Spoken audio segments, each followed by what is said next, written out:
Boas-vindas a mais uma análise detalhada. Hoje temos em mãos um documento de candidatura absolutamente fascinante.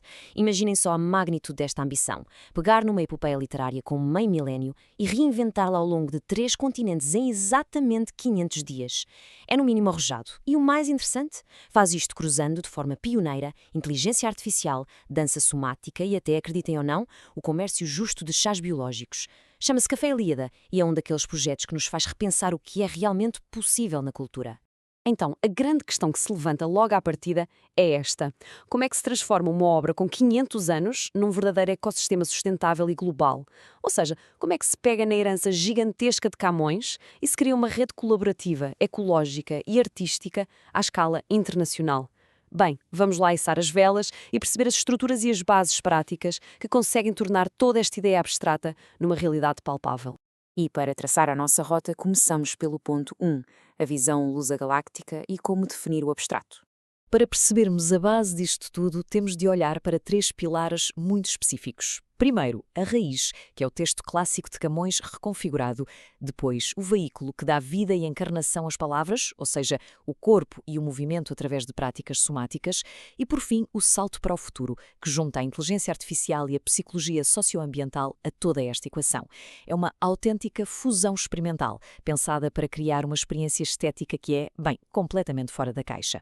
Mas para a viagem fazer sentido, é preciso definir muito claramente quem embarca nela, não é? Daí surge o conceito de Lusilândia. Basicamente é a criação de um ecossistema que une públicos de Portugal, Brasil e Cabo Verde, ancorado no português e no espanhol. E atenção, não estamos a falar só de arte performática. O projeto exporta ativamente produtos físicos como livros, pendrives com conteúdo fonográfico e até chás autóctonos biológicos muito próprios, como o rosmarinho e o iparicão, todos assentes na economia social e no comércio justo, uma rede super completa. Passamos agora ao ponto 2 da nossa análise, o modelo inovador de Lusilândia e a sua mudança de paradigma. Aqui a coisa fica muito interessante porque há um contraste brutal na estratégia.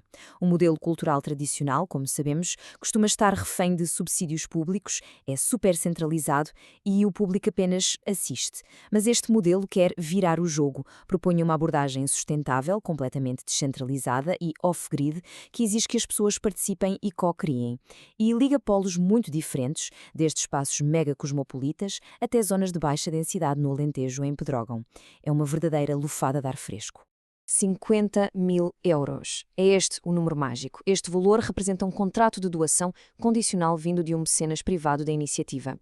Ora, quem conhece o mundo da gestão cultural sabe perfeitamente que uma injeção destas muda logo as regras do jogo. É um balão de oxigênio que reduz drasticamente aquelas dores de cabeça constantes e difíceis com a tesouraria imediata. E o impacto desse apoio reflete-se diretamente naquilo que o documento chama de estratégia de dupla garantia. Como o mecenato privado cobra muito mais do que aquilo que é pedido aos fundos públicos oficiais, o projeto ganha uma proteção invejável. A previsão de despesas encaixa na perfeição com as receitas, garantindo um equilíbrio contabilístico absoluto e um rigoroso saldo zero. Uma solidez incrível numa área onde as contas são, tantas vezes, um verdadeiro malabarismo. Chegamos então ao ponto 3. Cartografia e internacionalização, para percebermos a verdadeira pegada global deste projeto. O plano da internacionalização não é nada deixado ao acaso. Tem 3 alvos cirúrgicos, baseados no estudo de mercado rigoroso. Primeiro, o trampolim consolidado para a Europa faz-se através de Barcelona, em Espanha, no circuito de vanguarda na Nau Ivanov. Depois, o salto lógico e essencial para o Brasil, que é simplesmente o maior e mais vibrante mercado com língua em comum. E, por fim, a aposta em Cabo Verde, que funciona como o pivô perfeito no meio do Atlântico, sendo uma comunidade que respira e valoriza dinâmicas multiculturais e descentralizadas. E quando falamos em descentralização territorial, a escala é mesmo massiva. A meta estabelecida aponta para uns audazes 35% de internacionalização. Isto não é só fazer um ou outro espetáculo lá fora, longe disso. Implica uma logística pesadíssima para distribuir simultaneamente milhares de livros físicos e recursos digitais ao longo de um eixo geográfico vasto, com rotas que estão mapeadas ao milímetro. Uma operação de peso. Avançamos agora para o ponto 4, navegar por riscos e prazos. Chegou o momento do confronto com a realidade. Claro que nenhum plano sobrevive intacto sem prever o pior, e a matriz SWOT do documento é muito transparente sobre os perigos reais. Ora vejam, tentar exportar chás para fora da Europa traz riscos enormes de duros bloqueios fitossanitários. Fazer arte imersiva ao ar livre, na paisagem, Fica-se totalmente à mercê das tempestades e de clima hostil. E atravessar o Atlântico implica ainda mitigar o risco das flutuações cambiais. Mas a verdade é que o plano não tapa o sol com a peneira, já prevê fundos de contingência e antecipação legal de prazos para absorver todos estes embates. Então, como é que se doma esta logística toda?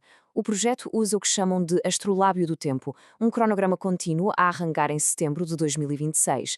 Mistura de forma brilhante a flexibilidade típica que a criação artística precisa com o rigor férreo que a contabilidade exige. Durante 500 dias seguidos, ininterruptos, organiza tudo cirurgicamente, desde a primeira investigação em laboratório até à exibição plena nos espaços finais. É uma autêntica relojoaria. E isto traz-me à reta final da nossa análise, o ponto 5, o legado perene. E o que fica além da viagem. Porque, convenhamos, todo este investimento não faria sentido se a arte fosse tratada como algo meramente descartável.